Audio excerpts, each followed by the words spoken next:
Some people carry fortunes in their pockets, but others carry stories that are worth much more. In the hustle and bustle of everyday life, how many ordinary faces cross our path without us even noticing?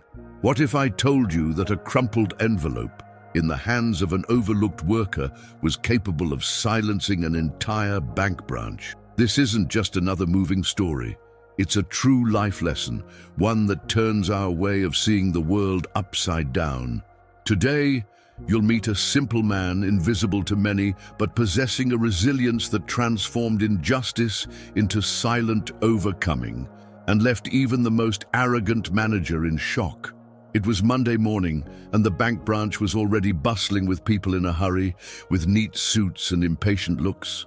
No one noticed the light-skinned man, worn clothes and slow steps, who crossed the threshold with a crumpled envelope in his hands. He carried no briefcase, no cell phone, and no appearance of an important client, just silence, and something in his eyes that no one seemed willing to decipher.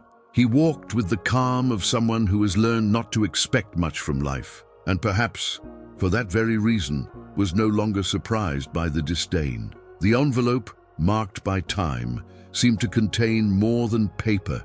It held memories, scars, perhaps even a plea for justice.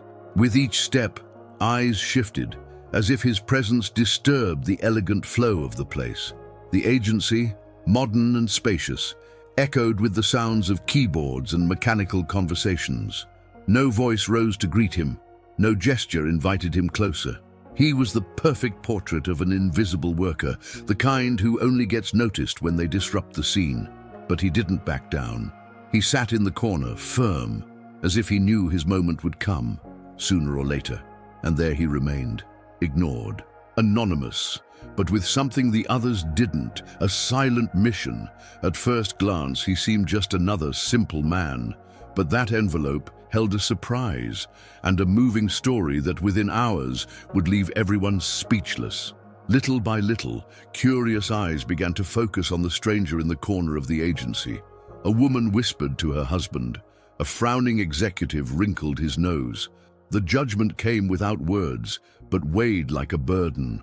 After all, what did a simple man with worn shoes and an unshaven beard want there, where everything screamed status and appearance? It was then that a clerk approached, with that automatic tone of someone already expecting a problem. No smile, no empathy, just protocol. "Do you need any help?" she asked, her discomfort unmistakable. He didn't hesitate. "I need to speak to the manager," she replied firmly, her gaze direct. The clerk arched her eyebrow, surprised by the confidence coming from someone so ordinary. The request was met with coldness. After all, how often does someone like that show up demanding something more than a simple withdrawal? She tried to divert him, pointing to the regular line, but he remained firm. The presence of that mysterious envelope was already starting to bother her more than her simple attire. It was as if it carried a secret, too uncomfortable to ignore. In that environment where the shine of a watch and the cut of a suit are valued, no one expected such a discreet gesture to generate so much discomfort. It was just the beginning of a moving story, the kind of touching narrative that shows how empathy is often trumped by appearances until the truth prevails. The employee walked to the manager's office, still not taking the request very seriously. "There's a gentleman over there who wants to speak to you," she said, as if announcing something uncomfortable. The manager, busy with spreadsheets and coffee, didn't even look up.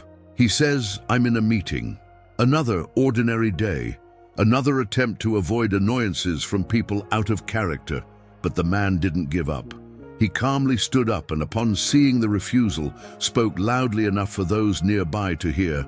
"It's about something I left pending 20 years ago." The sentence cut through the room like a razor, part curiosity, part discomfort. The eyes turned to him again, this time with a mixture of doubt and discomfort. The manager, irritated, left his office. It wasn't every day someone interrupted his ironed-out schedule. He looked the man over from head to toe, assessing him like an out-of-date product in a display case. "Do you have an appointment?" he asked, sarcastically. "No, I just have something to return. The man's calm tone dismantled any authority he'd built on a whim. That institutional resistance, which dehumanizes and labels based on appearance, was challenged there, on the cold floor of the branch. An employee ignored for decades returned not to demand anything, but to fulfill a promise. And that in itself was already an emotional turning point. The bank's cold machinery was about to face a much more powerful one, that of dignity. The man's mind wandered as he waited. Every wall of that agency held ancient memories, buried but never forgotten. Years ago, he walked through it differently, with cement on his shoes, calloused hands, and a janitor's uniform. He was one of the many who helped build that modern building, brick by brick, sweat by sweat, but it wasn't a fair exit. After a misunderstanding with a supervisor, he was dismissed without even being able to explain himself. No one listened to his side of the story. They simply sent him away, as if he were disposable. He left humiliated, feeling the weight of an injustice at work firsthand. That pain didn't turn into hatred. It turned into a silent promise. In the years that followed, he wandered construction sites, alleys, and dusty neighborhoods.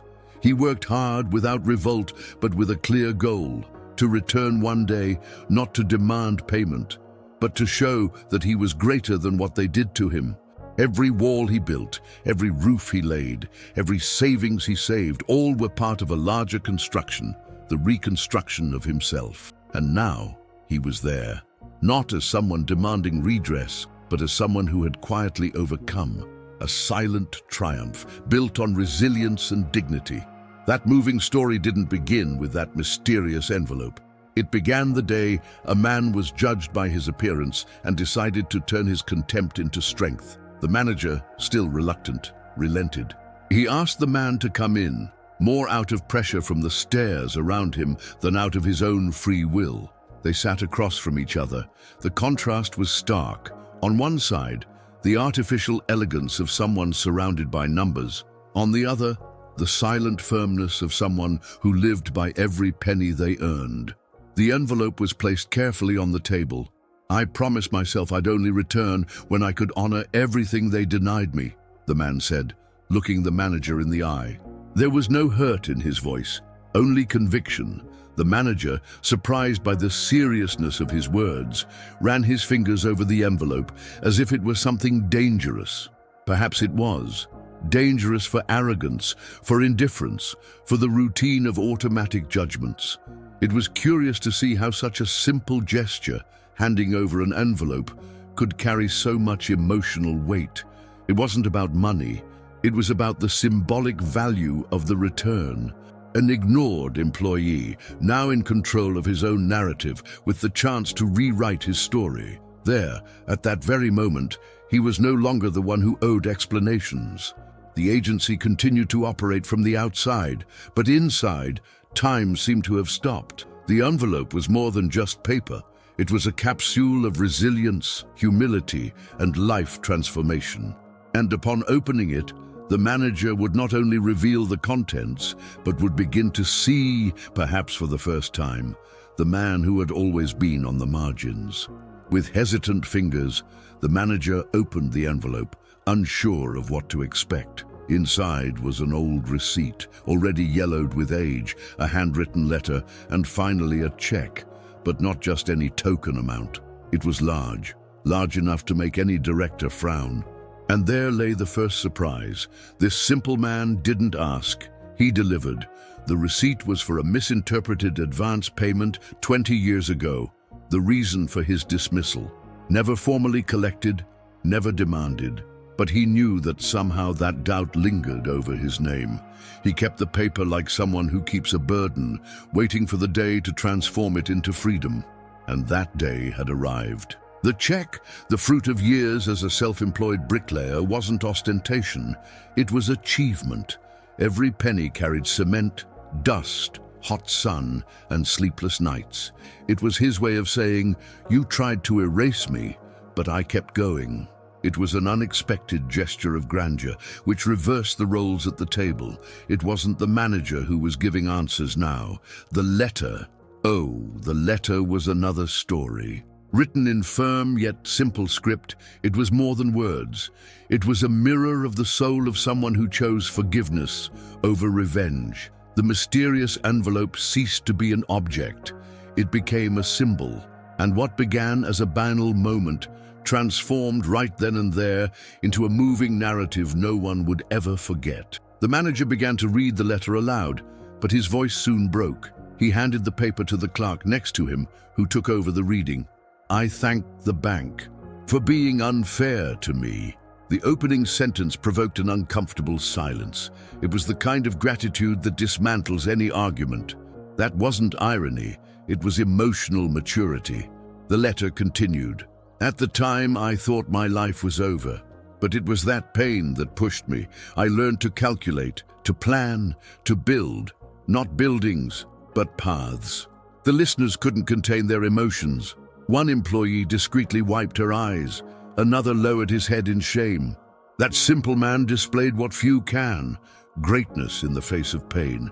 He didn't blame anyone. On the contrary, he was grateful for the pushes that took him out of his comfort zone.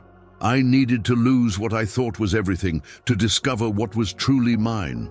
The letter was a manifesto of resilience, a gesture of humility that made it clear: true emotional change doesn't always happen amidst applause, but in the silence of firm choices. And it was then that many understood that moving story wasn't about revenge nor retribution.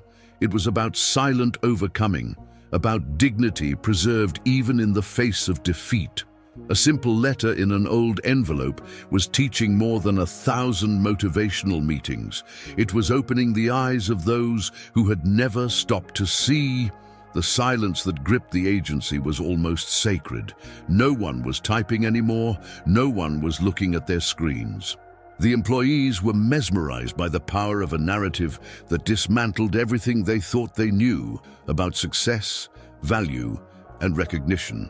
Even the manager, accustomed to maintaining control, seemed lost between guilt and admiration. He tried to respond with some corporate justification but stopped mid-sentence because there was no defense against such nobility. It was like trying to explain coldness with logic and realizing the argument lacked soul. Institutional arrogance, so well trained in ready-made speeches, couldn't resist an unexpected gesture of humility. A young intern, previously quiet, murmured, "This should be turned into a video, a class." "I don't know." Others nodded discreetly in agreement. For the first time, many there saw the importance of valuing the invisible worker, the one who enters unseen, who leaves unremembered, but who bears the weight of everything that is built. The man just smiled. He didn't want fame nor apologies. "I just needed to give something back and, in doing so, close a cycle." Such a simple gesture that paradoxically caused a life-changing experience for those watching. That agency would never be the same again. Not because someone imposed a change, but because someone had the courage to be honest. In the following days, the story spread like wildfire. Social media wasn't needed. Employees' emotional accounts were enough to send the man's name through the bank's corridors, into the director's offices, and even to the ombudsman's office. What began as a rumor became a hot topic. Who is the man with the envelope? The regional management thought it would be a good idea to invite him to give a motivational talk to the employees. After all, it was a moving, inspiring narrative, with all the makings of an internal campaign. But he calmly declined. "I don't speak well. I've just lived a lot." It wasn't rehearsed humility. It was raw authenticity. Even without a microphone, he had already impacted more people than any CEO in an auditorium. The story served as a mirror. Employees began to view outsourced workers, ordinary customers, even the interns serving coffee differently. It was the beginning of a reflection on empathy in an environment where it had always been scarce. The agency, once cold and automatic, began to change. Conversations became more human, glances more attentive, and that mysterious envelope became a symbol of an emotional shift no one expected. The man who had arrived silently now echoed everywhere without needing to say anything else. While most people returned to their routine, a young employee couldn't forget what she saw. Recently graduated, still with a sparkle in her eyes and a hunger for purpose, she approached the man at the end of the day. "Your story can't end here," she said. He smiled, uncomprehending. "I want to help you tell this to the world." An unlikely partnership was born. She began recording testimonies, searching for old photos, and interviewing past co-workers. They created a small blog that quickly gained traction. Each post went viral, with thousands of comments from people who had also experienced injustice at work and found in that example a spark of hope. The most beautiful? He wasn't seeking fame or financial reward. He just wanted people to understand that humility and dignity aren't weaknesses, they're brute strength. The employee, in turn, rediscovered the value of her profession. "I thought I worked in a bank, but now I see that I work with stories that inspire," she wrote. This movement spread. Other agencies began adopting murals with stories of invisible workers. Appreciation projects emerged, internal training changed, all because of an unexpected gesture. From an envelope came a silent revolution, the kind that doesn't scream but transforms. Months later, without warning, the man returned to the place where it all began. Not to the bank, but to the old building he had helped build, now modernized, unrecognizable from the outside. He walked slowly, taking in every detail, as if reconnecting with an old acquaintance. In his hands, he carried only a small wooden slab, wrapped in a simple cloth. At the back of the building, near the service entrance, he found an inconspicuous corner. He bent down, planted 2 pieces of wood, and carefully affixed the plaque. It, without a logo or signature, read, "Here I learned that respect is worth more than salary." Nothing more. Simple, direct, impossible to ignore. No one applauded, no one registered. But anyone who passed by later, whether an employee, a delivery person, or an executive, stopped for a few seconds. And in that brief moment, a message entered without needing to knock. It was the synthesis of everything. Injustice, overcoming, belated recognition, a life lesson carved in silence. That plaque wasn't a tribute, it was a legacy. It was the final page of a moving story written by a man who decided to transform pain into learning, and who, unintentionally, touched lives, inspired change, and showed that sometimes the greatest gestures reside in the smallest spaces. How many stories like this pass us by silently? How many times have we passed an invisible worker carrying their own mysterious envelope without even looking up? Life is full of people like this, simple in appearance, but giants in courage. But most of them don't have a stage or a voice. We've become accustomed to judging people by their packaging, by their clothes, their way of speaking, their walk, and with that, how many learning opportunities slip through our fingers. This story, which began as just another bank line, has become a touching narrative that sticks in our memories and, more importantly, in our hearts. Deep down, we all carry something unresolved, something awaiting recognition. But not everyone has the strength to transform this burden into a gesture of greatness. This simple man taught us that dignity can't be bought, it's built with resilient silence and the firmness of those who know their own worth. What about you? How many times have you judged someone by the cover of the envelope they're carrying? How many moving stories have you overlooked due to distraction or prejudice? Maybe it's time to see things through different eyes, because in the end, it's not about the envelope, it's about what we choose to keep or share inside it. Did this story touch you in any way? So stop for a moment and think how many people around you are also carrying their own silent battles. How about starting to look beyond appearances and opening yourself up to inspiring stories like this one? We live in a world where beautiful speech is valued, but genuine listening is still rare. So if this story made you reflect, share it with someone. It might be exactly what someone else needs to hear today. Now tell me in the comments, what moment in this story touched you most? Your answer could spark a new dialogue and inspire others too. And of course, if you believe in the power of inspiring stories, subscribe to the channel, activate the bell, and don't miss the next videos. There are many invisible people out there, and together we can give them a voice.